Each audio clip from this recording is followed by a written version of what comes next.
A lot of discussions surrounding silent versus voice protagonists are about which one is superior to the other and not what I believe it should be about, which is, did the game use either protagonist type well?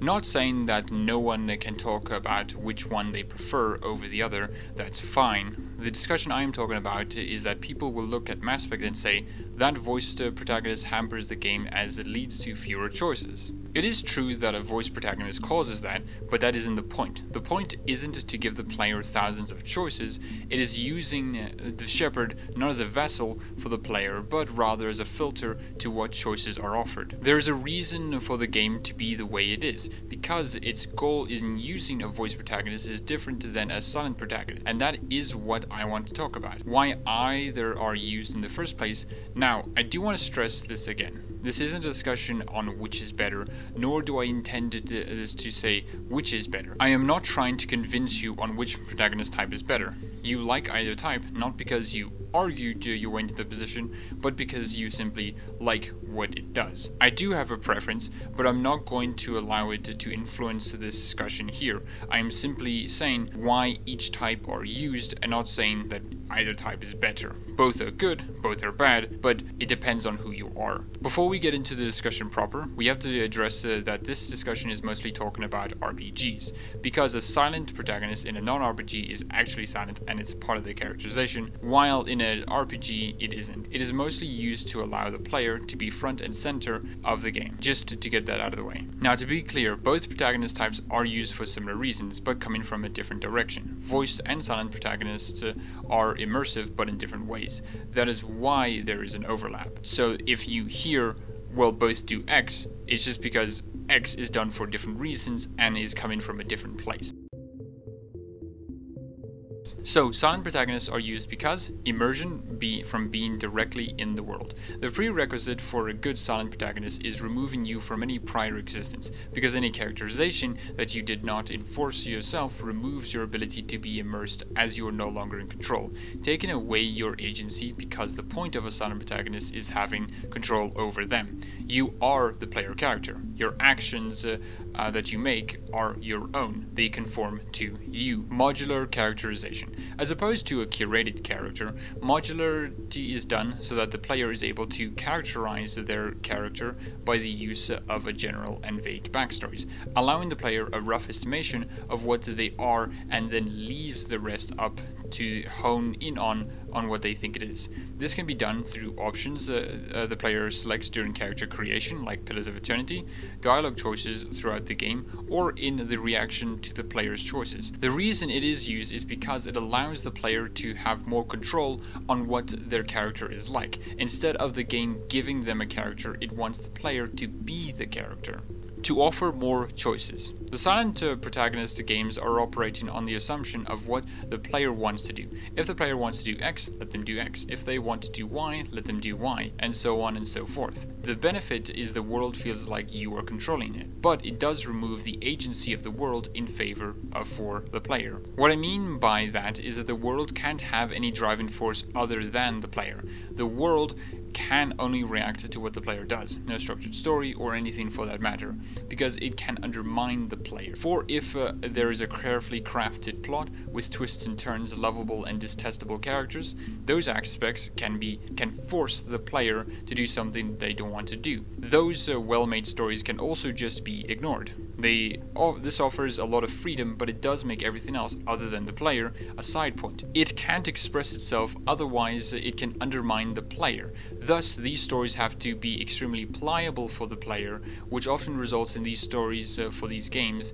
to become mostly generic. Not that it is bad or inherent or required for silent protagonist games, just that those stories make it easier to provide more choices. A story like Uncharted would be rather poor if the player can do anything. Nathan Drake killing Sully would go against his characterization and backstory, yet if the player can do that, it opens up a lot of issues for the story. But it also would make the story less impactful, because the game is made with the story being the same for all players, and so it can focus on delivering that story than having to worry over making each choice as good as any other choice. Because Uncharted wants to tell a specific story, and if it allows the player to do whatever it wants, then that story would falter. so that's why it is more restrictive. But a silent protagonist game doesn't want to do that. This is why silent protagonist games utilize generic stories, because the player has more freedom in them to do what they want. Just to say, silent protagonist games do have good stories and characters, but they aren't the point. The point is the player's freedom. That is ultimately the point of a silent protagonist. It values the player's agency and ability to do what they want over everything. Or a game has to ask the question, but what if the player wants to do X? What would happen? A good silent protagonist game's quality is measured on how many options the player can choose from and how well the consequences are done. Voiced protagonists are used because immersion from the player character exists in prior. The immersion is from a character that has existed prior to your input. That is why they are immersive. Because a character that only existed the moment you played is not a person, but rather a new entity that entered and started influencing the world. It is unnatural to say the least. There is no in-game acknowledgement the player character ever existed that isn't from the player themselves. For example, the courier did not exist before. Whoever they were is what the player determines them to be, but as a result, the game can't acknowledge any of this, only in broad strokes. A vague recognition of your constructed backstory, while a voice protagonist have a backstory that is referred and used in quests and dialogue. Characters will mention who you were before and can use that to make a contrast of what you are now prior from starting the game, further emphasizing the prior existence of your character. The immersion then comes from that. The only contrast a silent protagonist have been the contrast from the start of the game and to the end of the game. The story follows a character, meaning character arcs and characterization. Since this is a more curated character, actual character arcs and characterizations can be done. Because the game has a protagonist that won't just suddenly change, you know what and who they are, and so the story can be about them as well. It can have a story around a character. There are conflicts with other characters themselves, or any number of character-centric stories. While silent protagonist games can have this, it is often not done because it then takes away the agency to force the player to act in a way it may not want to. And those character-centric stories are normally centered around characters that are not the player. Characters like Geralt have stories and motivations that are more meaningful because the story is focused on his character. His emotions, reaction, changes to himself and their effects can have more impact because he existed prior. A silent protagonist can't have those because if they did, it would take away the player's agency. Incidentally, a lot of silent protagonist games can feel like they lack themes because of this, even though they don't. The choices are informed by the player character or themes. The choices in a voice protagonist games are not about what the player wants to do, but what the character would do. Because of that, it can be used to explore the character or themes of the game. A great example in an non-RPG is Wolfenstein. In New Order, you get to make a choice that is, for all intents and purposes, meaningless.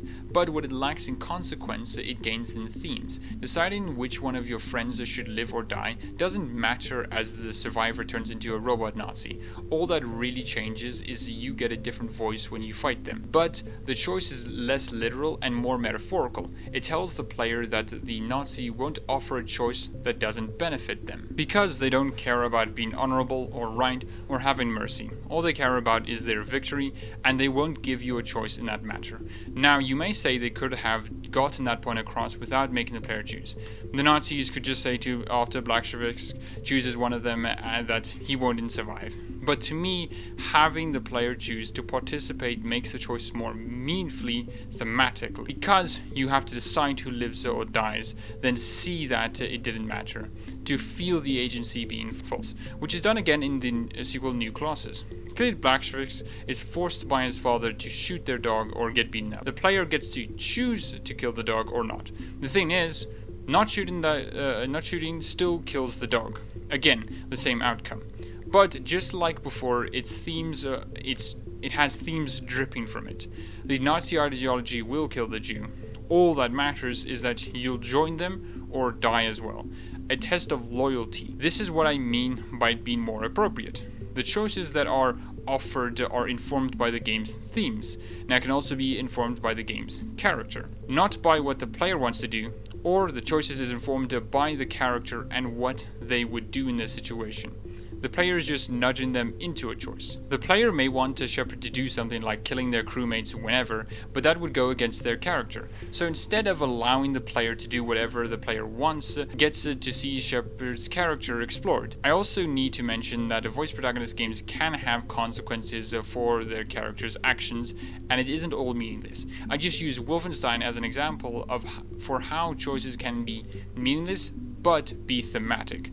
Voice protagonist games and having choices and consequences aren't mutually exclusive. In The Witcher 3, Geralt can make the choice to be a good or bad father figure to Ciri, and both choices lead to vastly different outcomes. Additionally, another choice can lead to Ciri becoming a Witcher in name only, or the Empress. Evidently, voice protagonist games can have consequences with a curated character, which is the point of a voice protagonist. To explore theme, story, or characters, the choices are then informed by what the character would likely do. Its choices are meaningful in a different way than a silent protagonist. It's not about the player wanting to do something, but what the character would do and what those choices mean to them. Is it a choice that leads them down to a darker path, or a choice to a brighter one? How would the characters react to that? How does the choice embrace the themes of the story? What does one choice mean to the character versus the other choice? What it lacks in freedom, it gains in a different type of meaning. Now let's talk about how some games misuse both types. I want to talk about this because it isn't as simple as one good and the other bad.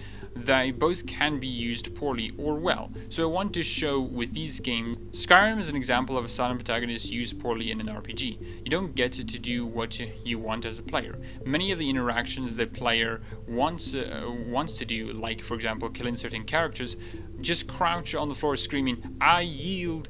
Even killing characters don't lead anywhere. It doesn't change quests, it just locks them off. Same goes for quests. For example, when you start the quest House of Horrors in Markarth, the player doesn't have any opportunity to do anything else. You are forced to complete the quest like Molag Bal wants. You can't warn the guy what is happening, or even ask the help of the Vigilant of Stendar guys, even though you just met one. Skyrim has this in droves. The use of a silent protagonist isn't used for allowing the player to do what they want. You're limited only to what the game allows, which is fine if the Dragonborn was a character, but that isn't what is happening. The only thing you can say that Skyrim gets right with a silent protagonist is that you can easily immerse yourself, but without the other two it seems less important and even more apparent your actions and choices do nothing. This is an example of a silent protagonist done poorly. The reason you would have one isn't present in Skyrim. Skyrim feels like it wants its protagonist to have a character and be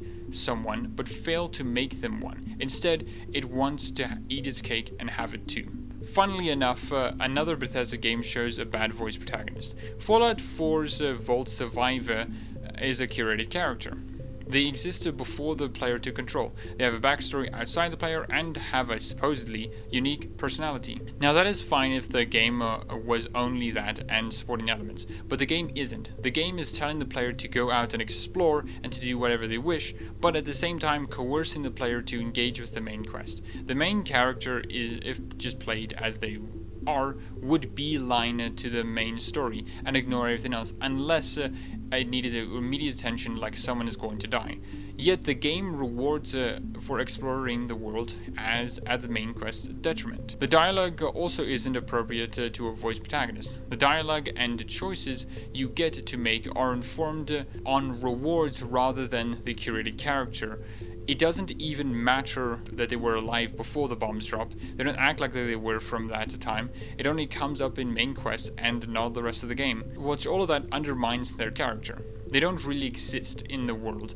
They are simply a vessel for the player to get loot, which is fine if the game was that, but it clearly wasn't trying to be just that. A voice protagonist and a silent protagonist in RPGs aren't a matter of which is better or worse, but rather which is used appropriately and how well it is done. If you're a fan of silent protagonists, you can still criticize voice protagonists, but understand that the game isn't trying to do what you want it to do.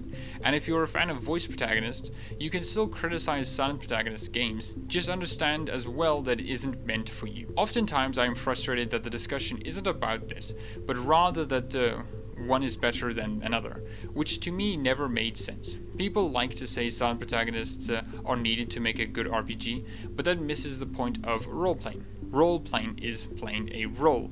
I imagine people who play D&D don't just have their character suddenly act differently unless there is an explanation for it. Even in silent protagonist games, you don't just have your character act randomly, because that would break the character you've built. The role there is defined by them. They restrict themselves to play a character. This applies to a voice protagonist. Just instead of making your own character, you're playing someone else's character.